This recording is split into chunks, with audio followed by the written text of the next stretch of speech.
సిద్ధేశ్వరం అలుగు barrage proposal ఏదైతే ఉందో శ్రీశైలం రిజర్వాయర్ డ్యామ్ కు 90 కిలోమీటర్ల ఎగువన కృష్ణా నది పైన ఈ ప్రపోజల్ అధ్యక్ష.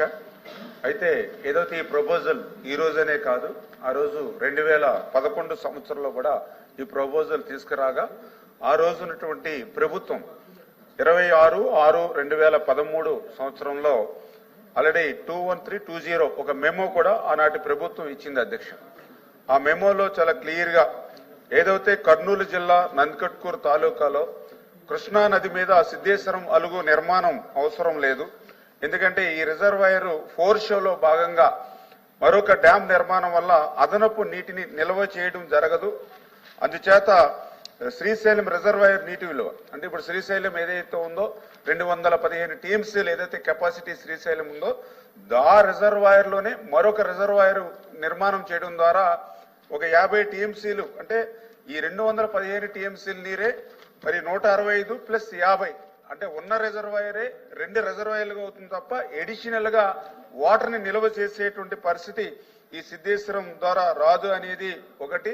దీనివల్ల ఈ యొక్క ఏదైతే ఖర్చు నిరర్థకమైనటువంటి ఖర్చు అని చేత దీన్ని తిరస్కరించడం అయినదని చెప్పి గతంలోనే 2013లోనే మరి ఏదైతే గవర్నమెంట్ మెమో ఇవ్వడం జరిగింది అధ్యక్ష.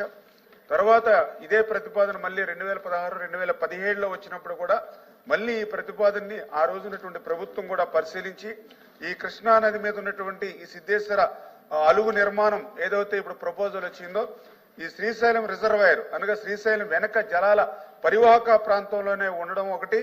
రెండవది ఇతర రాష్ట్రాలతో కూడా అంటే ఇంటర్ స్టేట్ ఇష్యూస్ కూడా వచ్చేటువంటి పరిస్థితి ఉంటుంది కాబట్టి ఇది ఆమోదించదగినది కాదని చెప్పేసి ఆ రోజు ఇంజనీరింగ్ చీఫ్ 12/9/2018 కూడా ఒక లేఖ కూడా ఇవ్వడం జరిగింది అధ్యక్ష.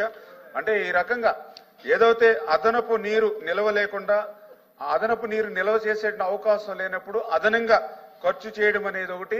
ఏదైతే ఇంటర్ స్టేట్ ఇష్యూస్ కూడా దీంతో రేజ్ అయ్యేటువంటి పరిస్థితి ఉండడం వల్ల ఈ ప్రతిపాదన ప్రస్తుతానికి ప్రభుత్వానికి లేదు అధ్యక్ష. అదేవిధంగా ఏదైతే గౌరవ సభ్యులు ఇచ్చినటువంటి అభిప్రాయాలను కూడా దృష్టిలో పెట్టుకుని భవిష్యత్తులో ఏదైనా దీన్ని ఇంకా మార్పులు చేసేటువంటి పరిస్థితిని దృష్టిలో పెట్టుకుంటామని చెప్పి మీ ద్వారా మరి తెలియజేసుకుంటూ, అదేవిధంగా ఏదైతే కృష్ణా నది మీద మహబూబ్ నగర్ మరి ఏదైతే నంద్యాలకు ఇంటర్ కనెక్ట్ చేసేటువంటి బ్రిడ్జ్ ఏదైతే నిర్మాణం ప్రతిపాదన ఏదైనా ఉందా అని చెప్పి గౌరవ సభ్యులు అడగడం జరిగింది అధ్యక్ష.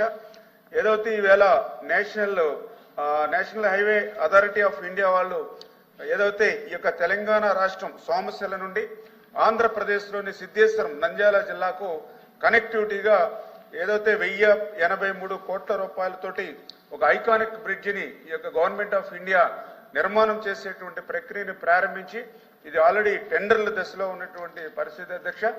అయితే గౌరవ సభ్యులు ఏదైతే ఈ యొక్క నేషనల్ హైవే ఏదైతే ఇప్పుడు బ్రిడ్జి నిర్మాణం జరుగుతుందో ఆ బ్రిడ్జి బ్యారేజీగా కూడా బ్రిడ్జ్ కమ్ బ్యారేజీగా మారిస్తే బాగుంటుందని ఏదైతే ఆలోచన ఇచ్చారో మరి దీని మీద కూడా ఏదైతే ప్రభుత్వం దృష్టికి తీసుకెళ్ళినప్పుడు ఏదైతే నేషనల్ హైవేస్ అంటే బాగా హెవీ వెహికల్స్ 24/7 వెళ్ళేటువంటి నేషనల్ హైవే బ్రిడ్జి కాబట్టి అది బ్యారేజ్ని దాన్ని కూడా కనెక్ట్ చేస్తే అది కొంత ప్రమాదభరితంగా ఉంటుందనేటువంటిది మరి వాళ్ళ దగ్గర నుంచి ఉన్నటువంటి ఫీడ్బ్యాక్ అధ్యక్ష.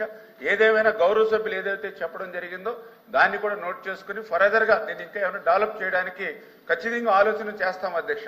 ఎందుకంటే ఏదైతే రాయలసీమకి సాగునీరు అందించేటువంటి విషయంలో ఈ ఎన్డీఏ ప్రభుత్వం కృతనిశ్చయంతో ఉంది అధ్యక్ష.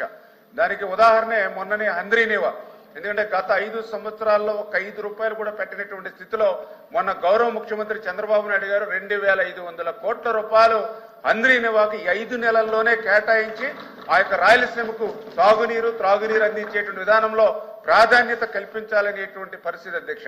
నేను ఎందుకు చెప్తున్నానంటే గతంలో కూడా నేను చూశాను అధ్యక్ష. నేను కూడా గతంలో 14-19లో నేను కూడా ఎమ్మెల్యేగా ఉన్నా.